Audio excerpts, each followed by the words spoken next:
Sebelumnya, saudara, pada Kamis sore tersangka pembunuhan gadis penjual gorengan di Kabupaten Padang Pariaman berhasil ditangkap polisi.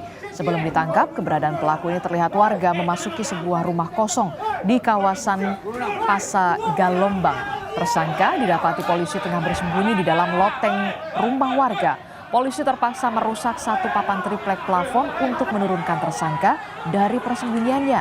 Saat penangkapan berlangsung, massa yang emosi ingin menghakimi pelaku. Polisi terpaksa melepaskan tembakan ke udara untuk menyelamatkan tersangka dari amukan massa.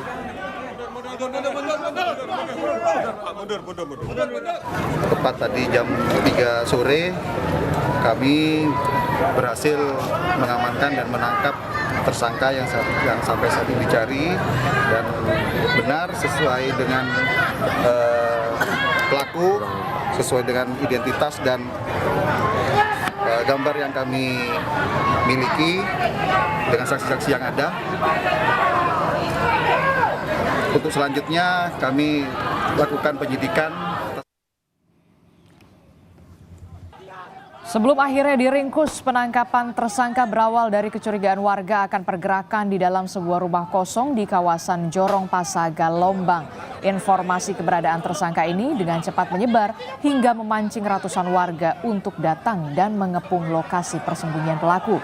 Tersangka ditangkap bersembunyi di loteng rumah.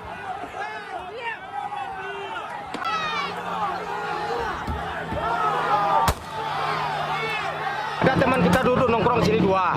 Coba minta kunci rumah ini, kita geledah rumah ini. Tahun kita buka, rumah ini terkunci dalam. Sudah terkunci dalam, kita buka. Ada kelihatan jejak kaki lari. Jangan sebentar inilah. Jadi kita panggil warga, terus kita gerbek rumah ini. Ternyata memang betul dari dalam. Perkembangan pasca penangkapan tersangka, jurnalis Kompas TV Rio Yohanes siap melaporkannya untuk Anda langsung dari Padang Pariaman. Selamat pagi, Rio. Selamat pagi, Edisti. Rio, bagaimana dengan perkembangan pemeriksaan pelaku? Informasinya apakah ada tersangka lain yang ikut terlibat? Rio. Ya, Adisti dan juga saudara, sejak tertangkap Kamis sore hingga malam dini hari itu pemeriksaan intensif terus dilakukan terhadap tersangka kasus pembunuhan gadis penjual gorengan di Kabupaten Padang Pariaman. Pihak kepolisian terus melakukan penyelidikan lebih mendalam dan mengorek informasi apakah ada tersangka lainnya terkait kasus tewasnya gadis penjual gorengan di Kabupaten Padang Pariaman ini. Dan juga pihak kepolisian juga menggali siapa orang yang terlibat dalam pelarian tersangka ini, karena memang seperti yang kita ketahui tersangka ini hampir 11 hari buron. Pihak kepolisian juga sudah melakukan penyisiran di kawasan hutan, ternyata dia bersembunyi di dalam rumah kosong. Demikian, Adisti. Oke, itu artinya sampai saat ini polisi masih terus mengembangkan penyelidikan apakah ada pelaku lain yang turut membantu dari pelarian tersangka. Nah, kalau dari pengakuan tersangka IS ini, motif melakukan pembunuhan dan juga pemerkosaan ini motifnya apa? Dendam atau seperti apa? Ya, Adisti, untuk sejauh ini memang pihak kepolisian belum menyampaikan apa motif dari tersangka ini sehingga melakukan perbuatan keji terhadap korban. Dan bagaimana perkembangan penyelidikan tadi malam itu nantinya akan disampaikan oleh pihak kepolisian pada pukul 10 pagi ini. Rencananya pihak kepolisian dari Polres Padang Pariaman bersama Polda Sumbar itu akan menggelar konferensi pers pada pukul 10 pagi ini terkait perkembangan penyelidikan terhadap tersangka ini. Demikian, Adisti. Oke, kalau kita tarik ke belakang, tersangka IS ini merupakan residivis kasus narkoba dan juga pencabulan. Pada saat tersangka ini melakukan aksi kejinya terhadap korban, apakah juga ada pemeriksaan terkait dengan keterlibatan narkoba, memakai narkoba juga?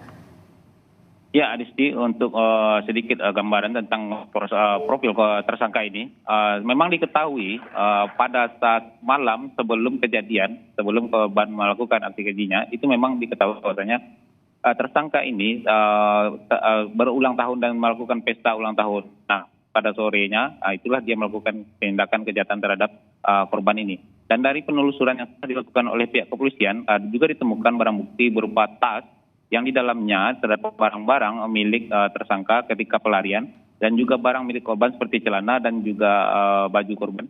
Dan di sana juga ditemukan beberapa perlengkapan untuk mengkonsumsi narkoba jenis sabu. Demikian, Adisti. Oke, itu artinya akan ada jeratan pasal berlapis untuk tersangka. Ya, untuk pasal memang kemarin malam itu ketika saya konfirmasi dengan Kapolres, itu memang Kapolres belum menyebutkan detailnya. Yang namun sudah dipastikan oleh Kapolres, tersangka ini akan dijerat dengan pasal berlapis terkait tindakannya yang sudah dilakukan terhadap korban. Karena di dalam hal ini tersangka sudah mengakui bahwasanya dia melakukan tindakan pemerkosaan dan juga pembunuhan. Demikian, Adisti. Baik, terima kasih informasinya jurnalis Kompas TV Rio Yohanes melaporkan langsung dari Padang Pariaman.